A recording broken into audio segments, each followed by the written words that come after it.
Hello दोस्तों, नमस्कार। मैं अनुराग आज आपके लिए लेकर आया हूं नया टॉपिक।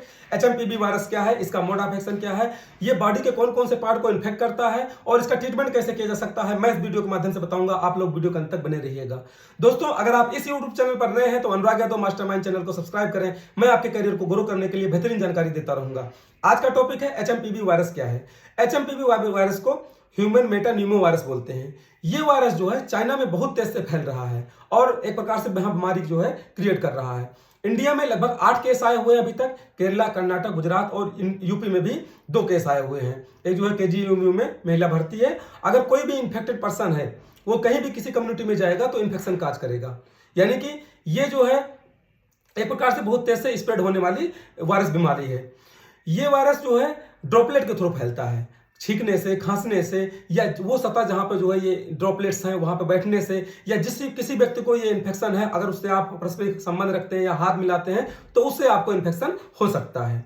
एचएमपीवी वायरस जो है, जो इन्फेक्शन का जो पार्ट है हमारी बॉडी का, वो अपर रिस्पायरेटरी ट्रैक और लोअर रिस्पायरेटरी ट्रैक को इजिली इन्फेक्शन करता है। मतलब यहीं पे इसका इन्फेक्शन का एरिया है। नेजल टिश्यूज में, ट्रेकिया में, लंग्स में, एल्वियोलाई में इसका इन्फेक्शन का एरिया है।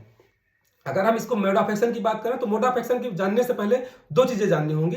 पहला है जी प्रोटीन, एक होता है एफ प्रोटीन। जी प्रोटीन क्या होती है? जो सेल्स पे पाई जाती है, हमारी सेल्स पे पाई जाती है। और जी प्रोटीन को कहते हैं ग्वानोसिन न्यूक्लियोटाइड बाइंडिंग प्रोटीन।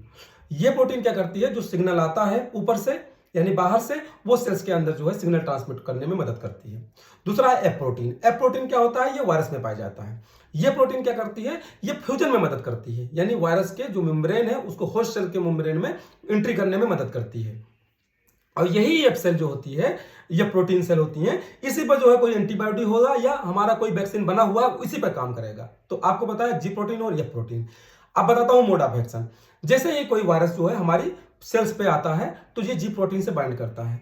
जी प्रोटीन क्या होता है? सिग्नल देता है इनसाइड को, और जैसे ही ये हमारा एचएमपीवी वायरस इनसाइड जाता है उसके बाद क्या करता है? ये जो है क्या कहते हैं, एक होता है सल्फर हिपेरिन और ग्लाइकोअमीनो ग्लाइकोसाइड, इससे जो है इंटरफेयर करता है।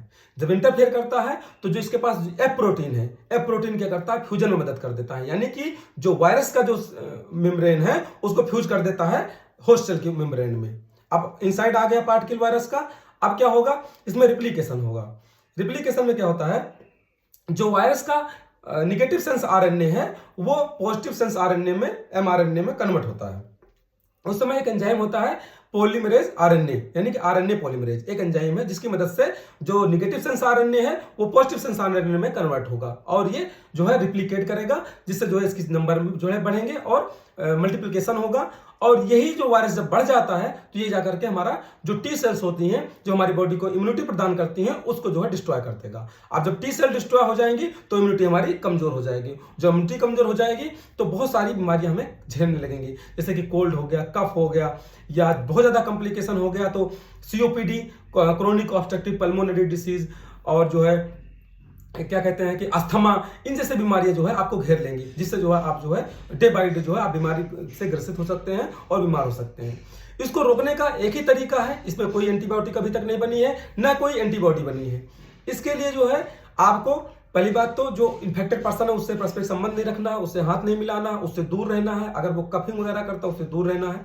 तो इस प्रकार से और अपनी इम्यूनिटी को बढ़ाना है। इम्यूनिटी को बढ़ाने के लिए जो भी लिक्विड फ्लूइड है जिसमें जो है इम्यूनिटी बूस्टर है वो आप ले सकते हैं, जैसे कि आप डे बाय डे फ्लूइड्स जैसे कि वाटर्स या मिनरल्स, इन सबको आप लेकर के अपनी इम्यूनिटी को मजबूत कर सकते हैं और हेल्दी डाइट ले सकते हैं। रेगुलर एक्सरसाइज करके जो है इसको जो इस वायरस को जो है हराने में हम लोग मदद कर सकता है। ये मतलब अगर आप जो है अपनी इम्यूनिटी को बढ़ा करके इस वायरस को हरा सकते हैं।